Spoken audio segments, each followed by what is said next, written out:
दोस्तों हमारे चैनल दर्पण ज्ञान सागर में आप सभी का स्वागत है। तो सभी भाइयों को जय श्री राधे जय श्री कृष्णा।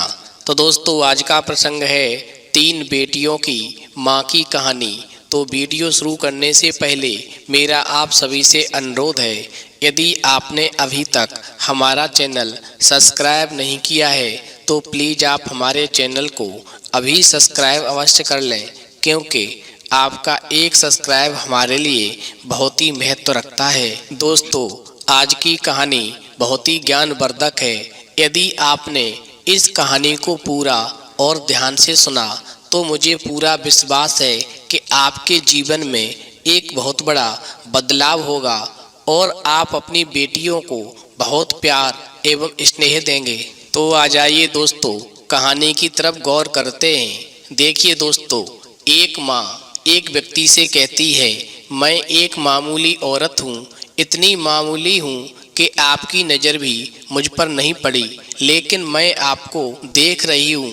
आप अपनी बीवी के साथ डॉक्टर के यहाँ जा रहे हैं। उसकी कोख में लड़की है या लड़का, केवल यही जानने के लिए। यदि लड़का होगा तो ठीक है, और यदि लड़की होगी तो आप उसकी हत्या कोख में ही करवा देंगे। मगर एक बात ध्यान रखना, आपको ये भी ख्याल कभी नहीं आ सकता। मैं आपको एक बात बताना चाहती हूँ कि मैं भी एक लड़की हूँ, और जिस सड़क पर आप दोनों चल के जा रहे हैं वो सड़क मैंने अपने हाथों से मेहनत करके बनाई है। लड़कियाँ क्या नहीं कर सकती।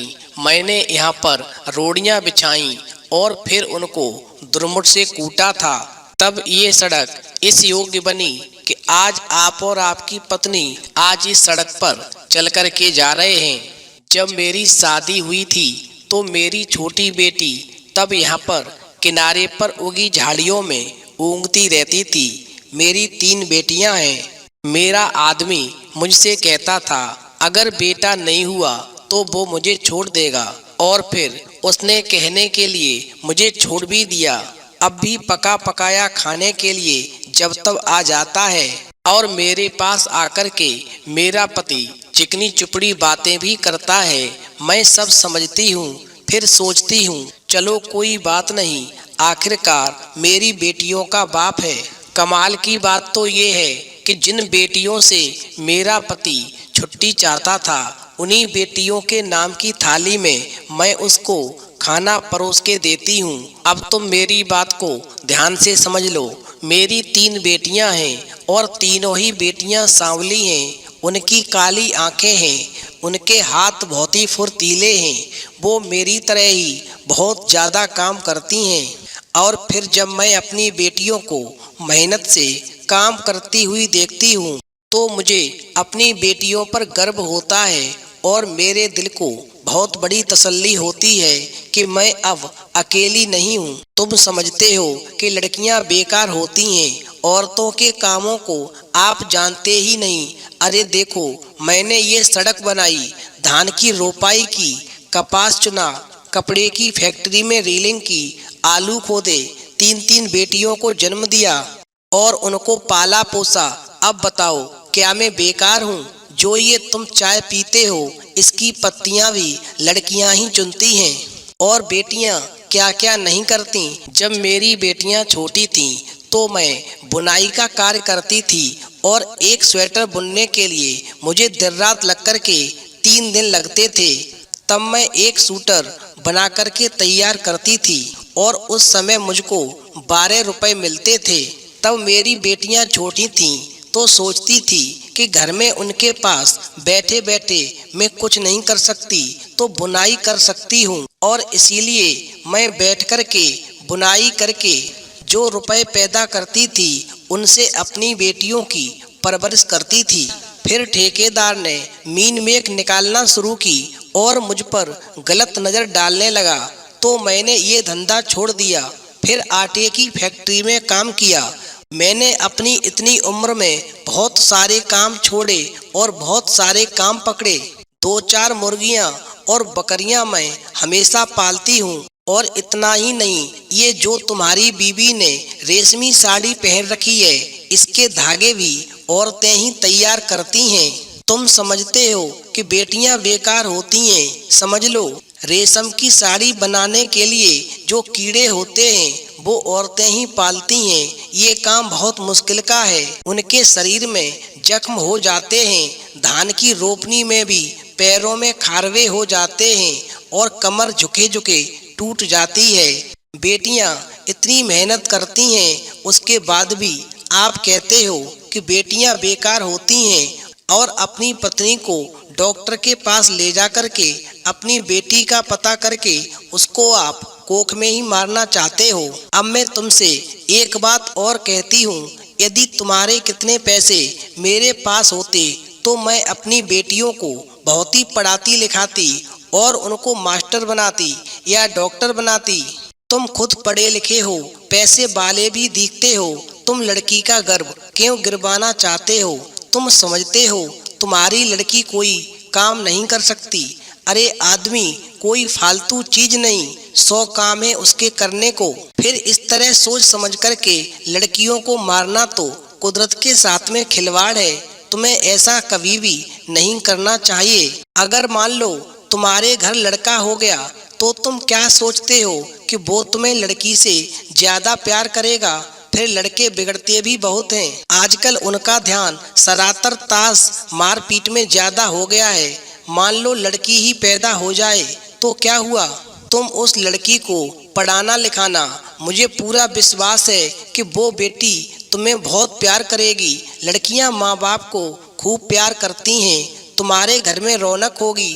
यदि तुम सोचते हो कि तुम्हें दहेज देना पड़ेगा तो तुम उसे खाने कमाने लायक बना देना। दहेज मांगने वाले से उसकी शादी मत करना। हो सकता है कोई ऐसा लड़का मिल जाए जो बिना दहेज के ही शादी कर ले, और अगर ना भी मिले तो क्या हुआ, वो कमाएगी खाएगी और तुम्हारा सहारा बनेगी। हो सकता है वह तुम्हारा नाम भी रोशन कर दे। तुम्हारे लिए क्या पैसा ही सब कुछ हो गया, या दुनिया का डर अपनी बेटी से भी बड़ा हो गया? आखिर तुम अपनी बेटी को प्यार तो कर ही सकते हो और बेटी भी तुम्हें प्यार कर सकती है। माँ बाप और बच्चे का इतना रिश्ता बहुत हुआ, इसके लिए तो आदमी जीता है।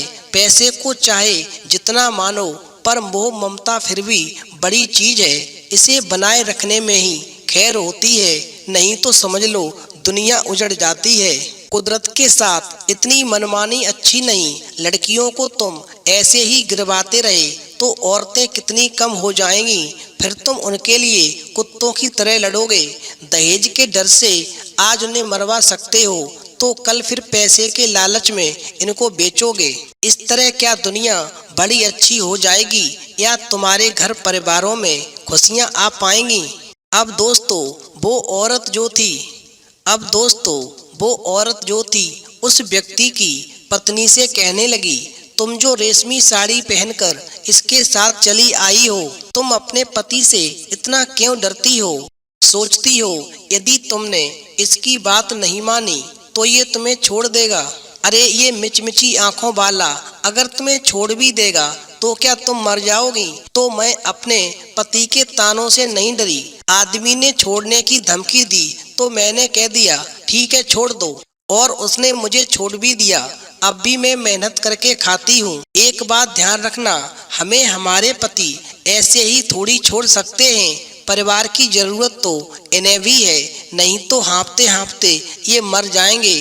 कोई पानी देने वाला भी इन्हें नहीं मिलेगा। बेटी भी पैदा करो, दहेज भी मत दो और डरो भी मत। देखना दुनिया ऐसे ही चलेगी, इससे अच्छी चलेगी।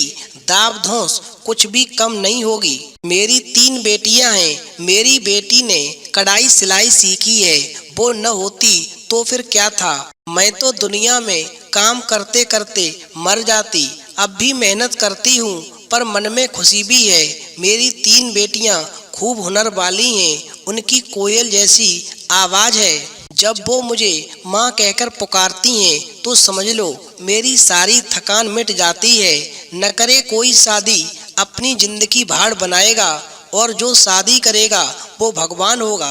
अब दोस्तों वो स्त्री कहने लगी, अब मेरी बात सुनो, जो मुझे कहना था मैं कह चुकी हूँ। अब देखो सामने से ठेकेदार आ रहा है। जब वो मुझको तुमसे बात करते हुए देखेगा तो मुझ पे नाराज होगा, क्योंकि ठेकेदार ने काम लिया है और मुझे काम करना है। ये सामने जो तुम्हें लिबर्टी सिनेमा है जो दिखाई देता है, मुझे इसको गिराना है।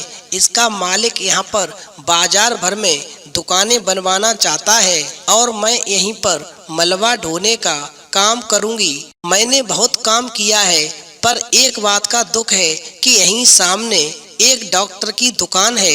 यहाँ लड़का लड़की का टेस्ट होता है। मैं सोचती हूँ कि मैं यहाँ पर काम करूँगी तो मुझे हर घड़ी तुम्हारे जैसों की सूरत देखनी पड़ेगी, यानी तुम्हारे जैसे हत्यारों की सूरत देखनी पड़ेगी। बस अंत में मैं इतना कहना चाहती हूँ, यदि मुझे कहीं पर और काम मिल गया तो मैं ये जगह निश्चित छोड़ दूँगी। यदि मैं पढ़ी लिखी होती तो मैं इसके ऊपर एक किताब अवश्य लिखती और फिर तुमको एक दिन वो किताब जब पढ़ने को मिलती तो तुम निश्चित कहते कि जब मैं अपनी बेटी की हत्या कोख में ही करवाने के लिए डॉक्टर के पास जा रहा था तो मुझे एक औरत मिली थी जिसने ये किताब लिखी। लेकिन वास्तव में इस किताब में उस स्त्री ने जो भी लिखा था वो सच था। तो दोस्तों, इस कहानी से ये सीख मिलती है कि जिस घर में बेटियों का जन्म होता है, समझ लो उस घर में कभी भी धन की कमी नहीं रहती। लक्ष्मी जी की कृपा हमेशा बनी रहती है।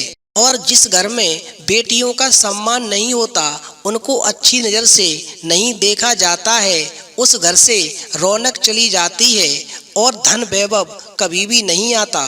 तो दोस्तों, हमेशा बेटियों का सम्मान करें, जिससे आपके घर की रौनक हमेशा के लिए सलामत बनी रहे। तो यदि आपको हमारी कहानी पसंद आई हो तो प्लीज़ आप हमारे चैनल को सब्सक्राइब अवश्य करें, क्योंकि आपका एक सब्सक्राइब हमारे लिए बहुत ही महत्व रखता है। तो दोस्तों, इस वीडियो में इतना ही। फिर मिलेंगे एक नई वीडियो में नए प्रसंग के साथ। तब तक के लिए जय श्री राधे, जय श्री कृष्णा।